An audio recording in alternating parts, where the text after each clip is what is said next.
21 December 2025 रविवार दिन सरस्वती शिशु विद्या मंदिर सोरडाठारे जेजेबापा और जेजेमा सम्मेलन अनुष्ठित होता। उक्त कार्यक्रम में मुख्य अतिथि भाव में श्रीजुक्त विश्वनाथ पट्टनायक और सहधर्मिणी श्रीमती मंजुबाला पट्टनायकों करकमल में प्रदीप प्रज्वलन कर उक्त कार्यक्रम आय आरंभ कर व्यक्तिगत जीवन में से जड़े दलिल लेखक थिले जोग देते। अनुष्ठान प्रधान आचार्य श्रीजुक्त सुनील कुमार रथ महोदय देवतुल्य अतिथि महोदयों परिचय तथा स्वागत संबर्धना ज्ञापन करते। अरुण श्रेणी ठारू दशम श्रेणी पर्यंत प्राय 250 जन जेजेबापा और जेजेमा उपस्थित रही उक्त कार्यक्रम को आगे नेबारे सहयोग करते।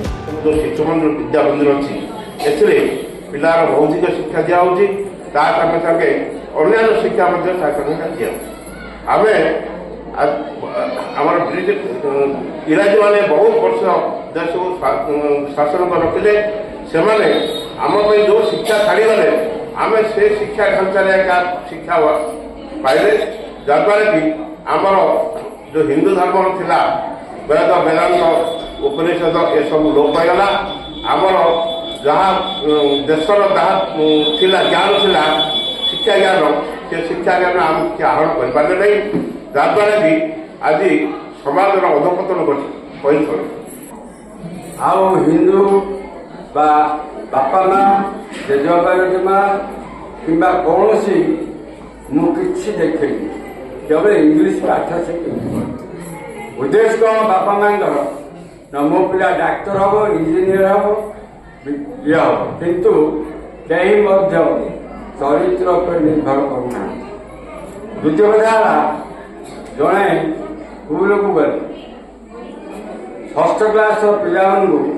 कहले पिला किए कौन हम कहीं लिखी दियो पिला सब लिखी देले समस्त लिखिले कि डाक्तर भी किए इंजीनियर भी विभिन्न प्रकार लिखिले गोटे पिला लिखिला जे मो चरित्रवान है से पिला से डाकी थे से गुरु से कहले बापरे तू जड़े आम उपयुक्त स्कूल यार कहवार अर्थ चरित्र गठन छड़ा किसी वर्तमान अनुष्ठान सभापति श्रीजुक्त रोहित कुमार विषय युग्म संपादक गुरुप्रसन्न पट्टनायक जेजेमा जेजेबापा मानक मध्य विभिन्न प्रतियोगिता कर पुरस्कार प्रदान कर सोरडारू सत्यकांत पात्रଙ୍କ रिपोर्ट श्री न्यूज।